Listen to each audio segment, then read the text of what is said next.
මහානගරපුරේ සභාපති සුනිල් හඳුන්නෙත්ති සහෝදරයාත් ඒ වගේම නැගහිර පළාතේ ආණ්ඩුකාර ජයන්ත ජයසේකර මැතිතුමත් සහ අනිකුත් මන්ත්‍රීවරු සම්බන්ධ කරගෙන ප්‍රවාහන මහා මාර්ග වරාය සහ ගුවන් සේවා අමාත්‍යාංශයේ සම්බන්ධීකරණ කමිටුව පැවැත්වුවා මඩකලපු දිස්ත්‍රික්කය තුළ.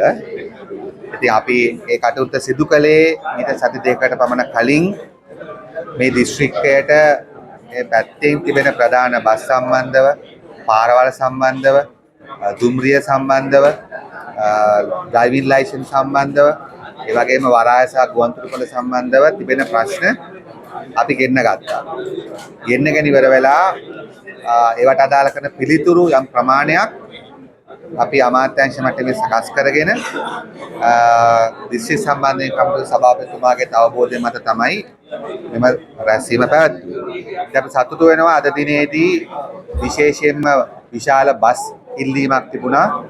ඒකදී අපිට පුළුවන් වුණා මේ ලබා දෙනවා කියලා අපි සහතික වුණා ලංගම් බස් රථ 38ක් පමණ අලුතෙන් ප්‍රතිසංස්කරණය කළා ඉදිරි මාස 3 තුලදී ලබා දෙන්නත්.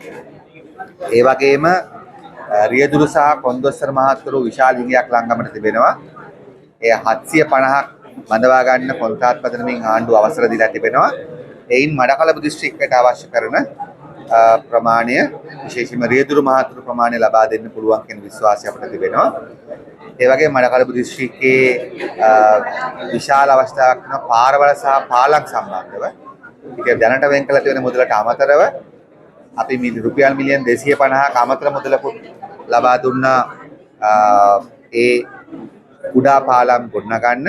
ඒ වගේම විශාල යෝජනා දෙකක් මඩකලපු දිස්ත්‍රික්කයේ තිබෙනවා ඉදිකිරීම සම්බන්ධ එකක් තමයි කිරාන් කියන පාලම.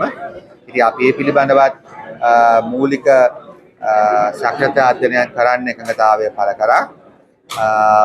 ඉතින් ඒ වගේම ගුවන්තොටුපළ පිළිබඳව රේල්වේ කටයුතු මේ සියල්ල පිළිබඳව සාකච්ඡා කළා. අපි සතුටු වෙනවා ආණ්ඩු පක්ෂයේ මන්ත්‍රීවරුත්, ඒ වගේම විපක්ෂයේ මන්ත්‍රීවරුත්, ඒ වගේම ප්‍රාදේශ සභා නගර සභා සභාපතිලත් සියලු දෙනාම සහභාගී වුණා. අපි හිතනවා අපි මේ ගත්ත තීරණ ඉදිරි මාස 3-4 ඇතුළතදී ක්‍රියාත්මක කළා මඩකලපු දිස්ත්‍රික්ක ජනතාවට උපරිම සේවාවක් ලබා දෙන්න.